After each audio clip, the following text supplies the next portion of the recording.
हाँ भाई, कैसे हैं आप लोग। आज हम नया टॉपिक लेके आए हैं, नई शिक्षा नीति।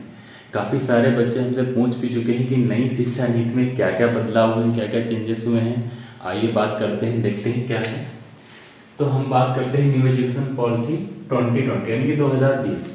तो सबसे पहला हमारा पॉइंट ये बनता है कि जो हमारी नई शिक्षा नीति हुई है, लागू हुई है, इम्प्लीमेंट हुई है, ये कितने साल बाद, कितने साल हो गए, कितने साल बाद नई शिक्षा नीति जो हमारी है वो लागू हुई है।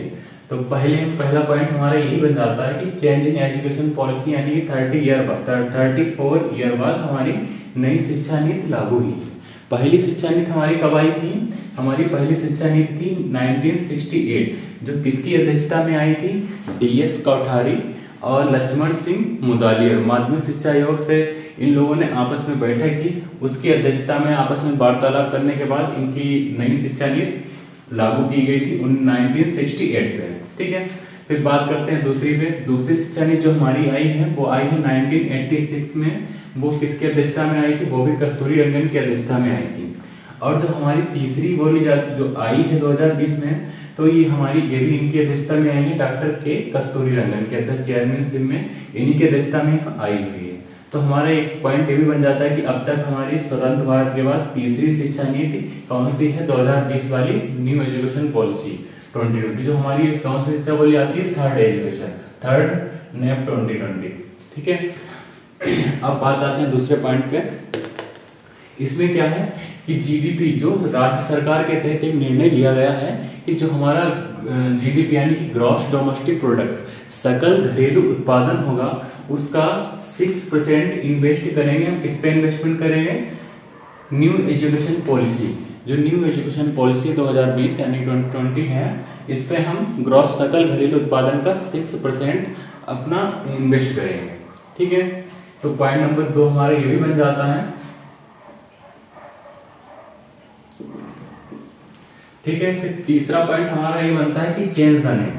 जो हमारा एक मानव संसाधन विकास मंत्रालय था, MHRD, इसको शॉर्ट बोलते हैं मानव संसाधन विकास मंत्रालय यानी कि ministry of human resource development, इसका नाम बदल दिया गया। इसका नाम क्या रखा गया? Education ministry.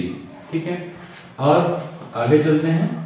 इसमें क्या हुआ? MPhil क्लोज हो गया न्यू एजुकेशन पॉलिसी में, न्यू एजुकेशन पॉलिसी 2020 में MPhil क्लोज हो गया यानी कि बंद कर दिया गया। और 10+2 का पैटर्न चेंज कर दिया गया। 10+2 का पैटर्न क्या रखा गया है? 5+3+3+4, ये पैटर्न आ गया इसका। ठीक है, उसके बाद और क्या बदलाव हुए हैं?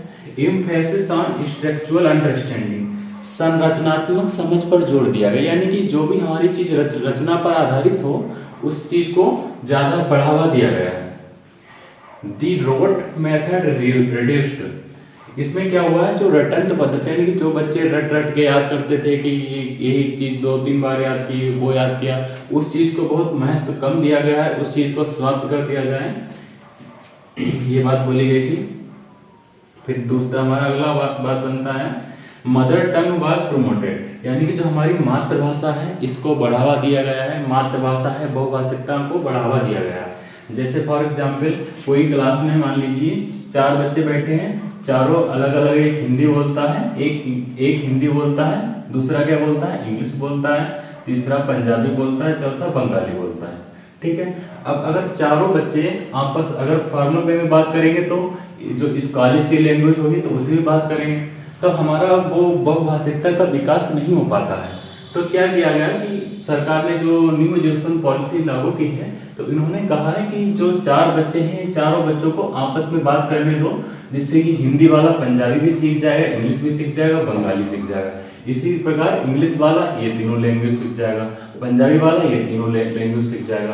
तो इस तरीके से हमारी बहुभाषिकता का विकास हो जाएगा।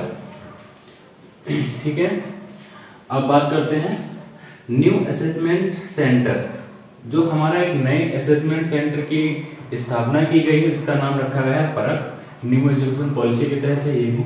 फिर अगला पॉइंट हमारा है 1st to 5th। अब जो बच्चे हैं इनको किस क्लास तक किस भाषा को विकास किया गया है, तो वो भी देखते हैं। 1st to 5th हमारा किया गया है मदर टंग, यानी कि मातृभाषा का, जो क्लास 1 से 5 तक के बच्चे हैं वो अपनी मातृभाषा को बढ़ावा दें। दूसरा पॉइंट बनता है 5th to 8th, यानी कि जो 5 से 8 तक बच्चे हैं वो क्लासिकल लैंग्वेज यानी कि शास्त्रीय भाषा सीखने पर जोर दें। फिर 9 to 12 ये होते हैं फॉरेन लैंग्वेज यानी कि विदेशी लैंग्वेज को सीखने पर जोर दें। ये सारी बातें न्यू एजुकेशन पॉलिसी 2020 के तहत आती हैं, तो ये सारी इंपॉर्टेंट है, आप लोग पढ़ लें, लिख लें, देख लें। ठीक है, ओके, थैंक यू।